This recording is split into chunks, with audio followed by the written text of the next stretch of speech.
Protesters in Washington, D.C. topple a monument to Confederate leader Albert Pike in June 2020 amid a worldwide reckoning with racial injustice embodied by the Black Lives Matter movement. I can't breathe! Across the U.S., similar statues and monuments were defaced or pulled down before authorities in some states removed hundreds of them, though many had been taken down before that. Few symbols reopen the wounds of racial injustice in the US, quite like monuments to Confederate leaders like Albert Pike, who fought to defend slavery during the Civil War. The National Park Service removed this statue after it was pulled down during those worldwide protests 5 years ago, but it's recently been restored on the orders of President Donald Trump. Entitled "Restoring Truth and Sanity to American History," Trump's order states, "Our nation's unparalleled legacy of advancing liberty, individual rights and human happiness is reconstructed as inherently racist, sexist, oppressive or otherwise irredeemably flawed." And it's a familiar theme from his first presidency. Our nation is witnessing a merciless campaign to wipe out our history, defame our heroes, erase our values, and indoctrinate our children. The Southern Poverty Law Center has documented more than 2,000 Confederate symbols still standing, including this one in Eatonton, Georgia, and sees a wider pattern.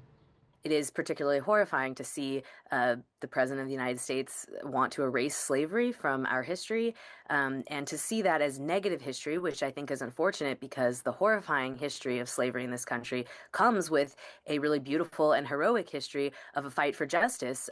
Black and white abolitionists in the South and the North. Trump's second administration has abolished diversity, equity and inclusion programs while ordering the National Park Service to report what's described as content disparaging to Americans, such as information about slavery, the oppression of Native Americans and climate change. You know, we saw this coming, but I also think that this attack on true history and on the history of the fight for justice and fight against slavery has been going on before Trump, and we see it in certain state school curriculums in Florida and Texas, for example.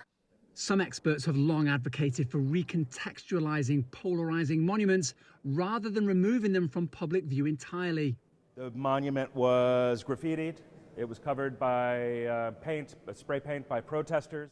This new exhibition in Los Angeles is displaying some of them. Deadly clashes in 2017 over plans to remove a statue of Confederate icon Robert E. Lee from Charlottesville, Virginia, became one of the defining moments of Trump's first term. That monument has been turned into these bronze ingots. The city didn't simply take them down and put them in storage. They actually had a mandate to get rid of them. So they took requests from organizations that were interested in taking possession of them for the purposes of transforming. Right? So transformation rather than further veneration.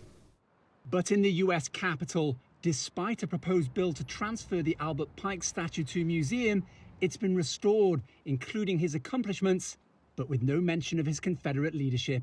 Owen Fairclough, CGTN, Washington.